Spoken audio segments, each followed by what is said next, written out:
we as dads, that when we are in a state where we're present and we are paying attention, then we have that opportunity to step in and begin to very intentionally and specifically call them out. Because I'll speak for sons and daughters, what they want to know is that you see them, you know me, and every chance we can get to demonstrate, I see you, I know you, I think you're thinking this, and they just light up like, hey, you get me, and you're okay with me. And that's such an important part of our role. Mm-hmm. To this point of being an engaged dad, there is probably, of gifts we'll give our kids, probably one of the greatest ones we'll give them is that we are self-aware enough to know who we are and where we show up strong, and to know who we're not and where we won't. Because our kids are not meant to be a mystery to us. They're not meant to be this such complex enigma that we're going to spend our whole lives figuring them out. Actually, I believe quite the contrary. They are meant to be understood young and further understood as they grow and develop.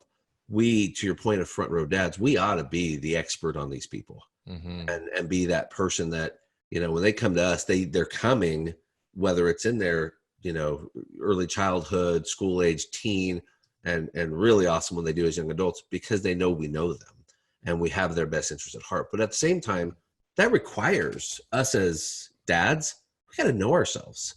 We got to be okay with, this human here.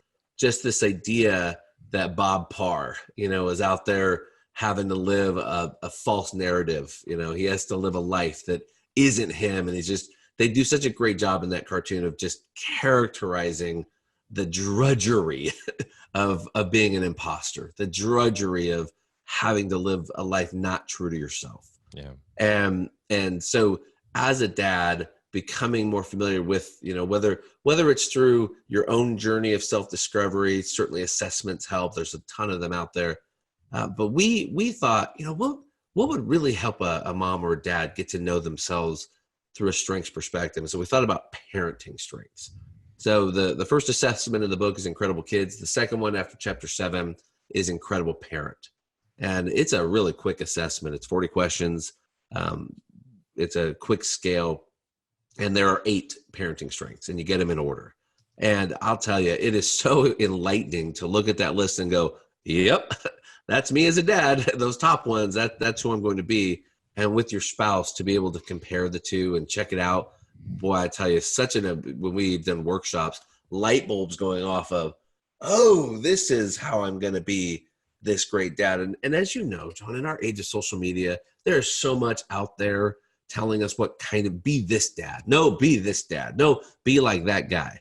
And when a person in a position of authority can learn to, as much as we want to engage and be aggressive and take no prisoners of life, but actually learn the power of resting in who I am, rest in your identity, know who you are, because that's the person your kid can trust. That's the person your kid can get behind, because you're going to be the same you each time you show up.